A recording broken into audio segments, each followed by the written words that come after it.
Week 11 is right around the corner. Welcome, Bills fans. Another week of Bills talk. And Bills 3-7 entering this game. Jets 5-4. It's tough to say that this is a big game for the Bills, but regardless, it's a division game, and I think those are huge on its own terms. So, welcome, Brandon. Obviously, you're here on the other end, like always. Say hi. Hello, everyone. And coming off a week like last week in Pittsburgh, it's almost inevitable that Buffalo fans, especially Buffalo fans who are very, very passionate, are going to get ticked off and, just basically curse the team out, say it's the usual Bills. And for the most part, I mean, last week was an ugly game. I can see how some people could get upset, could get frustrated. But, I mean, you can say all you want about past years saying, yeah, they've been rebuilding for 10 years. But this is a whole new take at it. You can't look at the other years and, closely regard them to this year. This is a whole new attempt at it, and by far I think this is my favorite stab at it after this, so far during this first year. EJ didn't have a good week, I think, last week. Major bumps in the road. And obviously, I mean, that was him being rusty, being off a month. But still, I mean, he didn't play that well. But this week, new week, he has a lot of time to prepare. We're against the Jets, who I don't think they're a 5-4 team, especially on the road. And coming into the Ralph, I think we have a great shot to, for EJ to get his revenge, I would say, against the Jets, because his first time at the Jets, he didn't play a very good game either. So, first thoughts going into this week's game, comparing it to last week, are you kind of nervous of them playing almost to that level again, or are you seeing, that firepower team that, just doesn't quit all game? Well, they're always good at home. First off, so I think they're gonna play how they have all season at home. When I take a look at this team, the Jets, I mean, they do a lot of good things. Their front three or four, whatever they do, they both do 4-3-3-4. They're both fantastic. Wilkerson and Quentin Coples and all those guys, and you still have Cromartie and Kyle Wilson, and I expect the Bills to compete. And do I think they'll win? Not necessarily, but the wind's going to be up. It's going to be, I think both teams are going to, run the ball 45-mile-an-hour winds forecasted for Sunday. So hopefully a heavy dose of Jackson, Spiller, and Choice. But, again, the Jets defense around 73 yards per game they allow rushing. Now, going back to the first time the Bills and Jets played, if I can remember correctly, the Bills, I thought, struggled in the secondary and defense. And, I mean, we can go into our own section about the offense struggling, because that whole game, the offense struggled. But that on its own end, the secondary, I thought, had a very, very weak game that week. And if I'm correct, didn't Leotis get hurt in that game? He got out early. So yeah, Justin Holmes just burned. Yeah, okay. Was all day. Oh, the nightmares are coming back. I think this is just a more prepared and better secondary now. I truly think that this defense in my eyes has been playing extremely well the last couple of weeks, and they do what they've been doing. I honestly think the Jets offense, may not get anything going. I think Geno Smith is very, I think he's been looking really well this year. I mean, nothing against that, but I think he's, to the point where he's maybe rushing things, and he's almost, I hate to say it, hate to compare a player like this, but, he he takes his chances. He trusts his receivers, but sometimes that backfires a lot on him, and I think the Bills can really take advantage on that.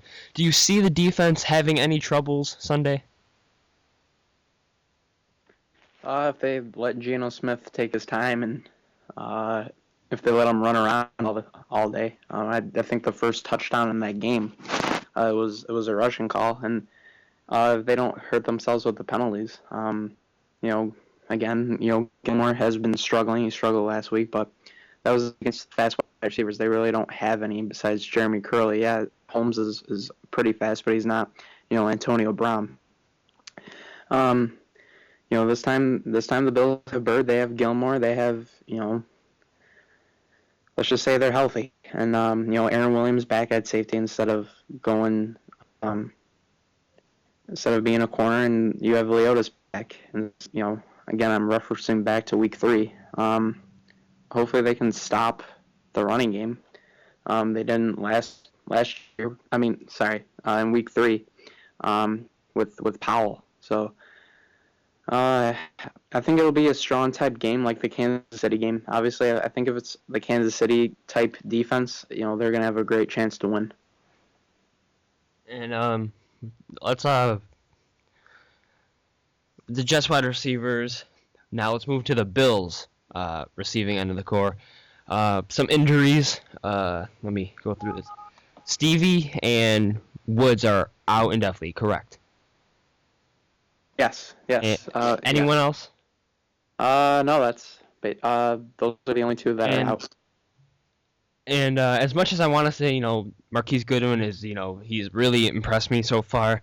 You need those two guys. I mean, they've been huge, and obviously Stevie is just a huge game changer. And Robert Woods and Stevie, those are probably the top 2 targets that EJ has gone to, when he's had his starting job. So, what would your plan be or idea to, help EJ out in, passing the ball? And like you said, there's, projected high wins, so there's probably not going to be a lot of passing. But do you think this hurts them in any way?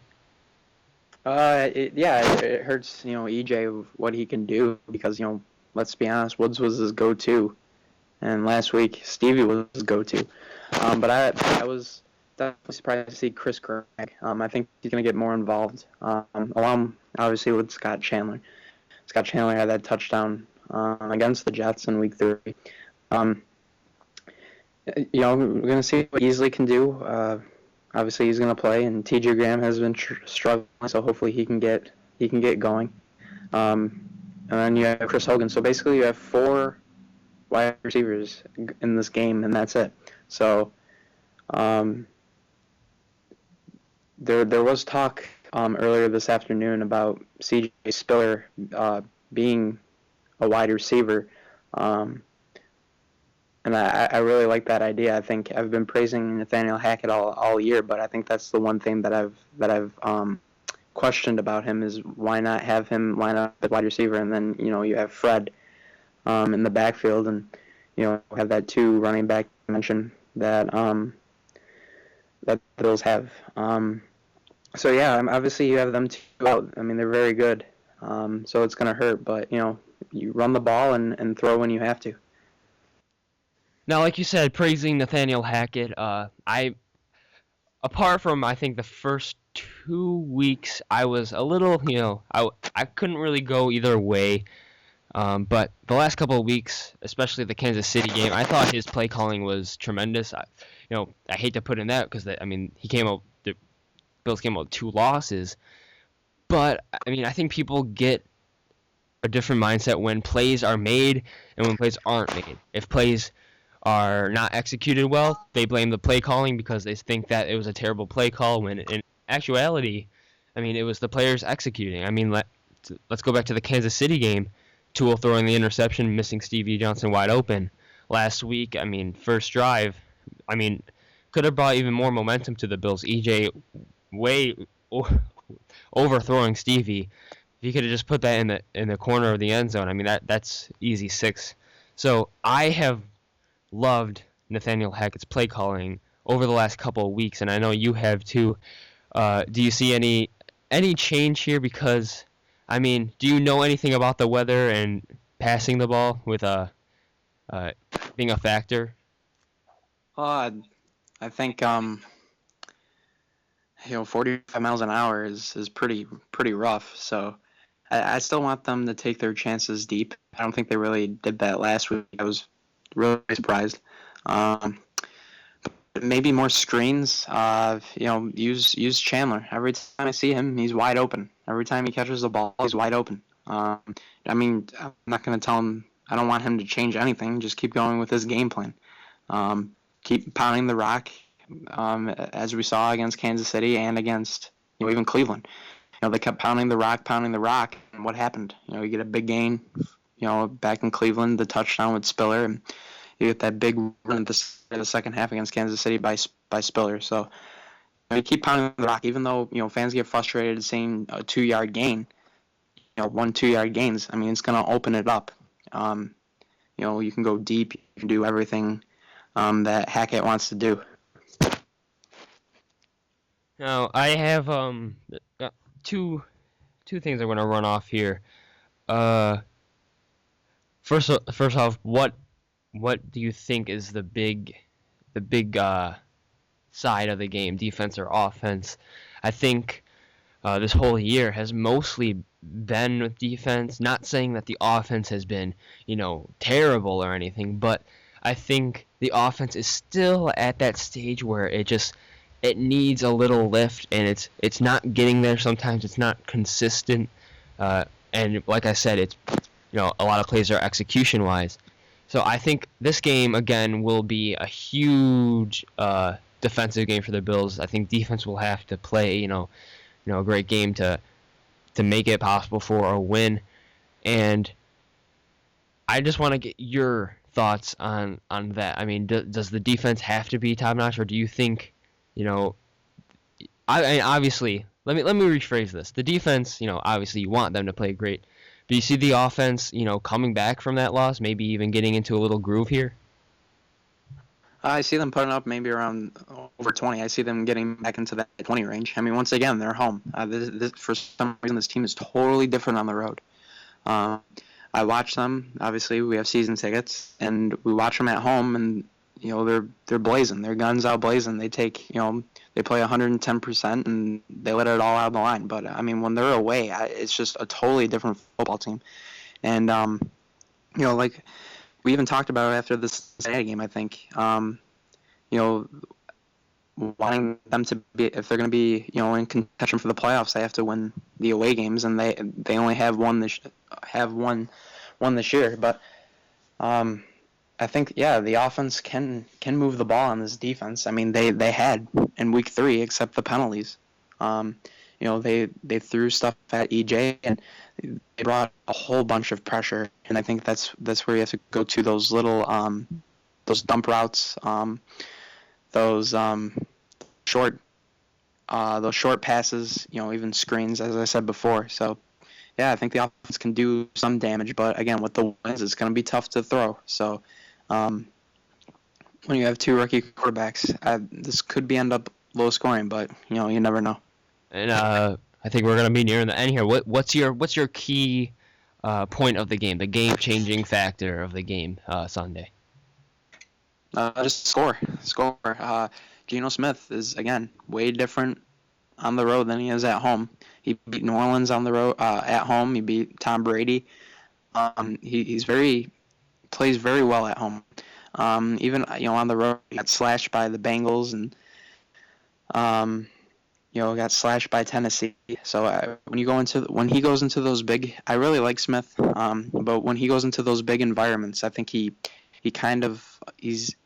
not himself. So obviously with this crowd, he could struggle, and again, the wind I think plays a factor. But I see. This is tough. I don't like the predictions. I mean, I've been wrong the past couple of weeks, so I'm just gonna, the keys, just keep running, keep scoring, and don't turn the ball over. I mean, they've turned it over so much the past couple of weeks, and they do that. They play a clean football game. I think they're gonna win. And I agree with you with taking your prediction, because it seems like everything just goes completely wrong. So I'm gonna, going off of that, I think I'm just gonna keep it short.